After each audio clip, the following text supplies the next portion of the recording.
Hello, my name is Rachel and I'm here today to film a book haul for the books that I got for my birthday.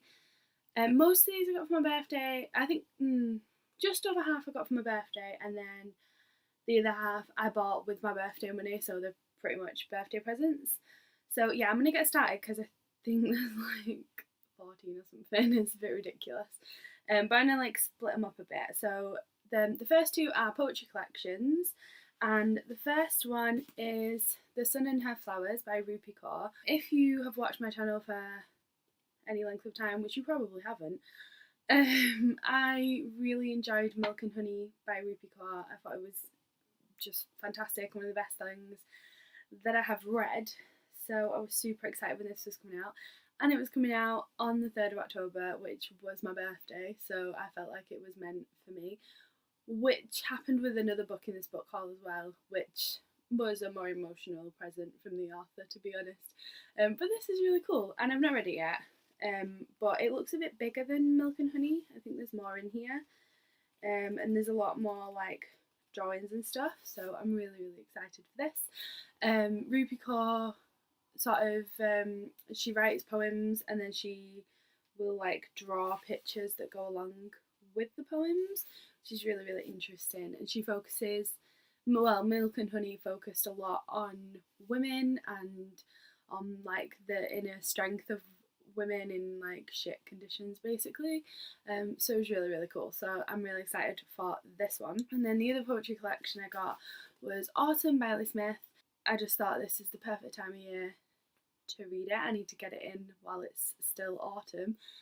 And yeah, I've kind of not been sure whether I'll like it or not, because I've not read Miley Smith before, and I'm not really sure about the style of it.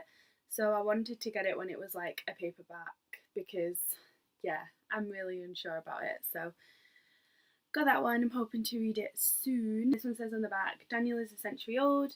Elizabeth, born in 1984, has her eye on the future. The United Kingdom is in pieces, divided by a historic, once-in-a-generation summer. Apparently this focuses on stuff that's important to Britain at the moment, politics and stuff.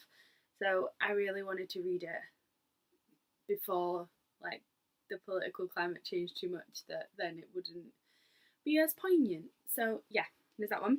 And then the next three are all non-fiction books. So the first one I got was It Can't Happen Here by Sinclair Lewis. And this is basically a modern classic about someone who got into the presidency and no one could believe it, and he wrote a book on how people thought it couldn't happen, and it did, basically. So it says in the back, a vain, outlandish, anti-immigrant, fear-mongering demagogue runs for president of the United States and wins. Sinclair Lewis's chilling 1935 bestseller is the story of Buzz Windrip, who promises poor, angry voters that he will make America proud and prosperous once more and takes the country down a far darker path. I feel like it's very clear why this book has become really popular again. So yeah, I think this will be interesting to read, but also infuriating, because it's really infuriating when you read things that have happened before and no one's learned the lesson from it. So yeah, it's gonna be good, but it's gonna be annoying as well. The next one I got was Zen and the Art of Writing by Ray Bradbury, and this is basically Ray Bradbury's kind of discussion of writing and how he gets his ideas and all that sort of thing, how he keeps motivated, how to know your ideas are good, that sort of thing. I read On Writing early this year and really enjoyed it, and it really motivated me. So I'm hoping this one does that too, because it's essays on creativity. So I want to be more creative. So this is cool, and this is a really cool copy. I think this is the coolest cover that I've seen in a while. So I'm quite excited about this one. And then the last non-fiction I got, my friends got me this, so I can kind of say, I didn't buy it, but then at the same time I have a lot of other books like this, so I mean, I would have. And it is Game of Thrones Psychology, The Mind is Dark and Full of Terrors, edited by Travis Langley. So this is basically a collection of like academic essays on like psychological ideas within Game of Thrones. So it has chapters like the Stark sisters on trauma and post-traumatic growth, sex as a weapon, rape in the realm, the loving and the terrible mother, Daenerys and Cersei as two models of Jung's great mother archetype, women of Westeros fighting benevolent and hostile sexism. So there's loads of just like academic essays in here on Game of Thrones basically. I'm not sure if it's on Game of Thrones, the TV show, or on the book. I think it focuses on both. But yeah, I have a lot of books like this because I did my dissertation on Game of Thrones. So I would have bought it anyway. But yeah, I didn't know this came out. So yeah, that was cool.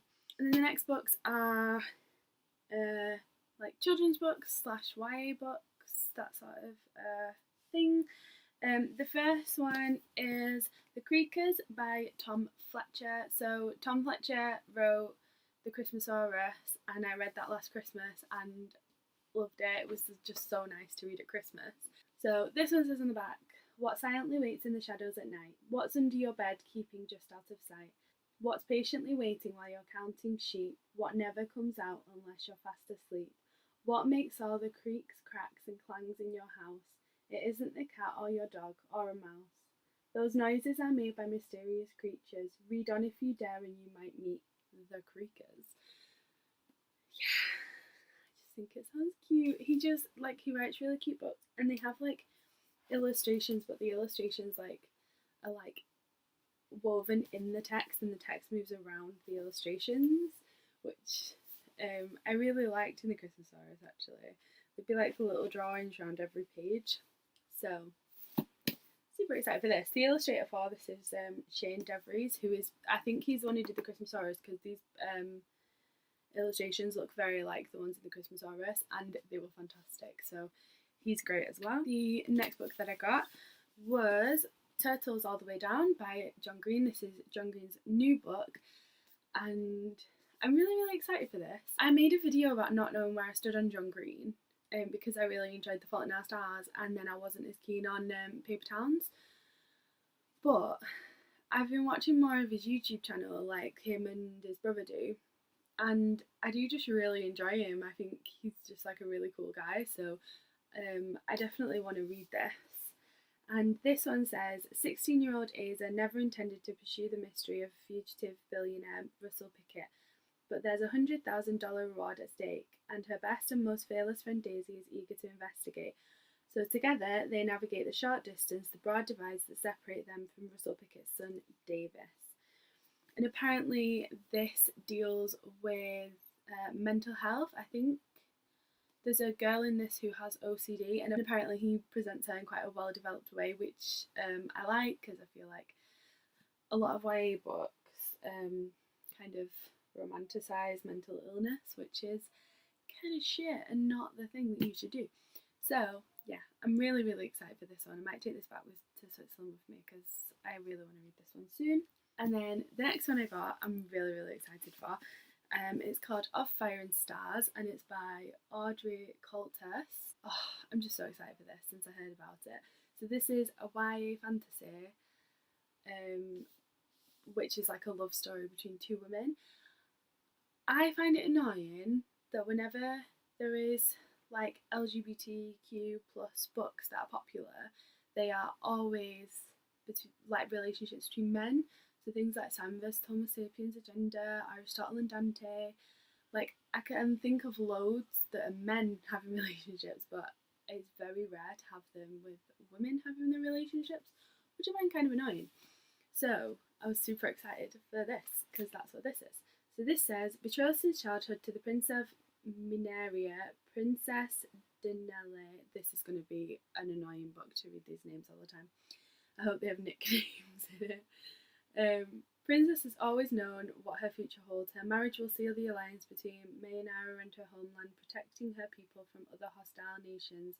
But Denna has a secret. She possesses an affinity for fire, a dangerous gift for the future king of a kingdom where magic is forbidden.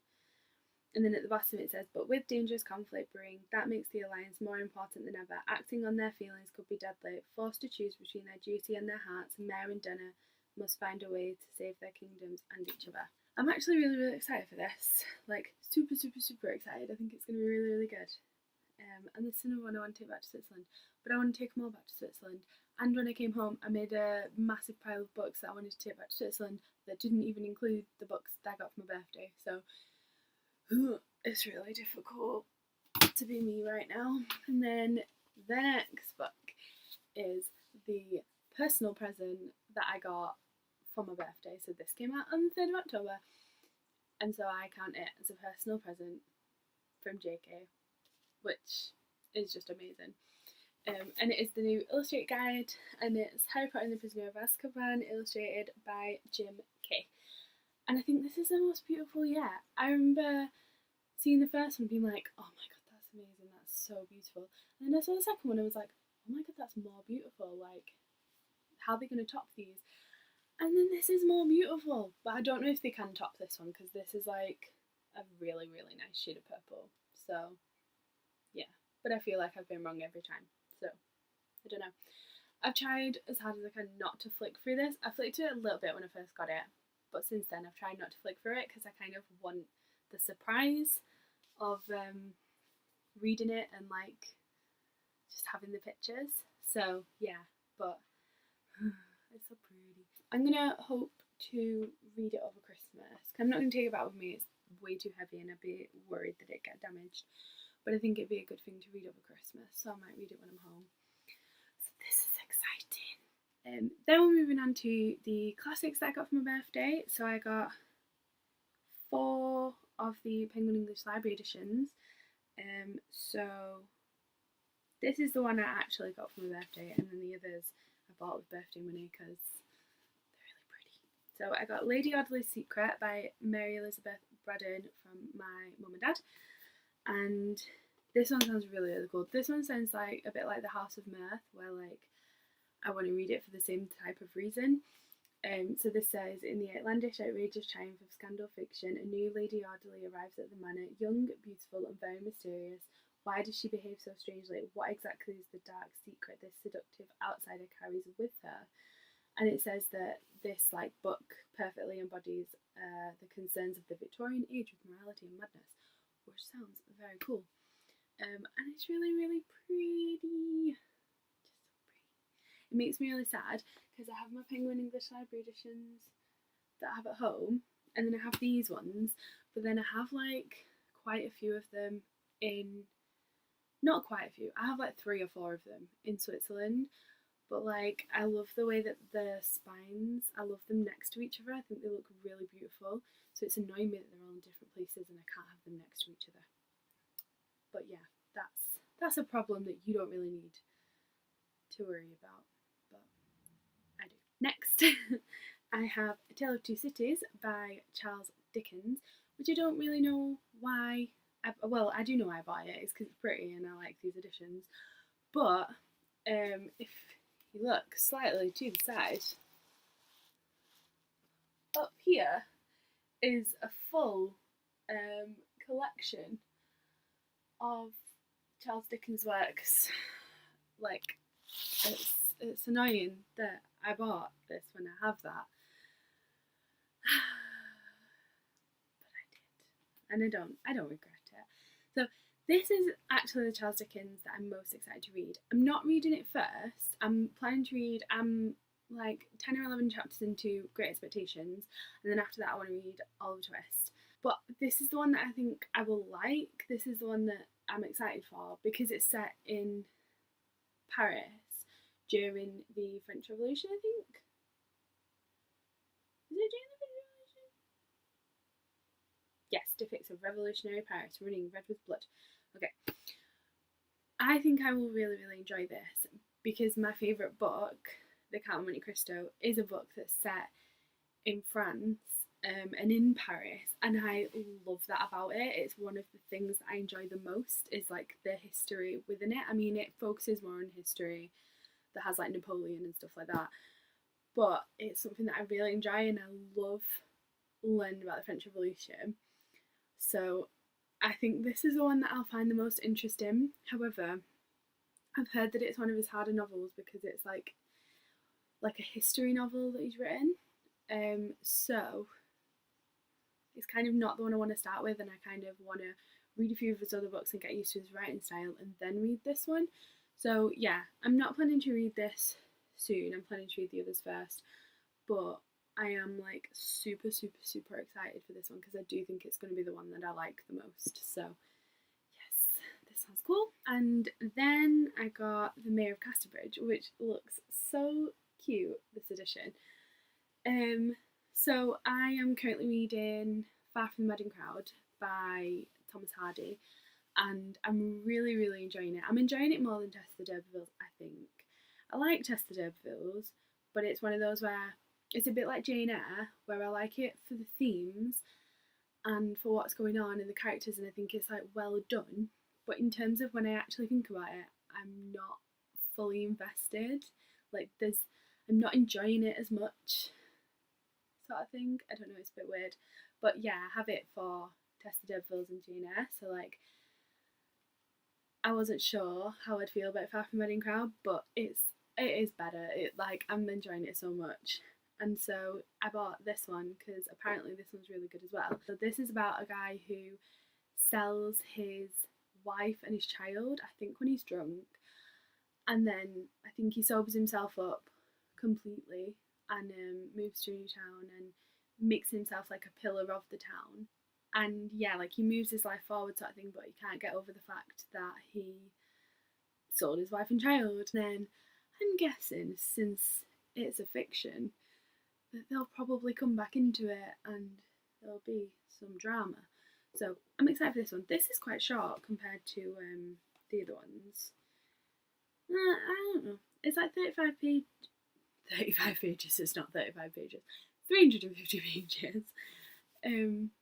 But I don't know. Maybe it's because my Far from the Wedding Crowd is one of the penguin cloth bands where they have like notes that are like that thick. So maybe that's why I think this is thinner. But I'm super excited for this one. And then the other Penguin English Library edition that I got was Villette by Charlotte Bronte, which is so pretty. Like this lightning cover is amazing and the spine looks amazing. It's just so beautiful. So I've read Jane Eyre by Charlotte Bronte, and like I mentioned, I really enjoy it in a way. Like I really enjoy the stuff in it, but at the same time I don't have the full investment. But I have heard that this is like her best novel in terms of like, I don't know, I think it's like most well written. Because the thing that really bothers me with Jane Eyre is that I feel like an editor should have gone through it and ripped some stuff out, especially the whole bit where she goes to a cousin who like works in a parish, St John, something like that. I hate that bit, and I just every time I get to it, it makes me like really angry at the book and makes me not like it a bit more, because I'm always just like, why was this not ripped out? I hate it so much. So apparently this is really well written, so I'm hoping that doesn't happen with this. So this, yeah, it says on the back, often acclaimed as her greatest and most mature work. So that's what I meant. So this is her most autobiographical novel, and apparently it draws on her unhappy experiences as a governess in Brussels to create a powerful study of unrequited love, which sounds very similar to Agnes Grey, which apparently pulls on her experiences unhappy as a governess. Yeah. But I'm going to read Agnes Grey first, actually, because I have that in Switzerland, and I was hoping to read that soon. But yeah, I'm excited for this one. This is huge. This is like nearly 600 pages. I wasn't expecting that, even though Jane Eyre is pretty big, so I should have expected it. But I don't know. I think it's because Wuthering Heights is so small, and it was like the first one I read. And then like I always see Agnes Grey, and I always like, oh, Bronte's short books, but not Charlotte. So there are the Penguin English Library ones that I got. Then I got one of the most beautiful books that I now own, which just I'm in love with. And I want to get all of these editions because I just think they're amazing. And it is Anna Karenina by Leo Tolstoy. Can we just appreciate how beautiful this book is? Like, oh my god, I'm in love with this book. I'm like trying to think of editions that are prettier than this, and I don't know if I have them. Like, it might be prettier than my Jane Austen's, like, yeah, this is just, I'm in love with this edition. And the quote on the back says, "All happy families resemble one another. Each unhappy family is unhappy in its own way." And obviously this follows the life of Karenina. I don't know this story at all. I didn't see the film when it came out. But I do know basically the major plot point. Not the plot, but like a major thing that happens in the plot. Because one of my friends was telling me how the worst time that she got spoiled for something was when she was watching Anna Karenina, and a friend turned to her like half an hour before the end and was like, blah blah blah blah blah, and she was like, "Oh, it's the worst time anything's ever been spoiled," and I was like, "Thanks, mate. You just spoiled it for me as well." Which was annoying. But yeah, this is just, can we just, I want all of these. And this is actually one of the best editions I've seen as well, because the size of the writing is like, it's bigger than in like normal paperback books. So like, I feel like I could really like get into this, because one of the things I find really annoying in classics is that the writing's always really tiny, and that's what puts me off sometimes. It's been putting me off a bit with Far From the Madding Crowd, because the writing's so tiny. I'm just like, oh my god, But this, I don't feel like I'll have that problem with, so that's really cool. This is 900 and something pages, which I was surprised at. These French lips. Oh my god, so beautiful. I was surprised it was 900 pages because the writing is so big. I thought that it was going to be like 1,500 or something, because I've always thought of it as a big book. But yeah, it's only that. And it's split up into parts. I think there's like 8 parts, which makes me happy, because I'm one of those people who sets myself little goals in my head of like, oh, reach page 200. Oh, reach part 3. Oh, so this is split into parts. That's a good idea. So yeah, that's everything that I got for my birthday. Very spoilt, but I'm okay with that. Thank you very much for watching, and I will see you in my next video. Bye!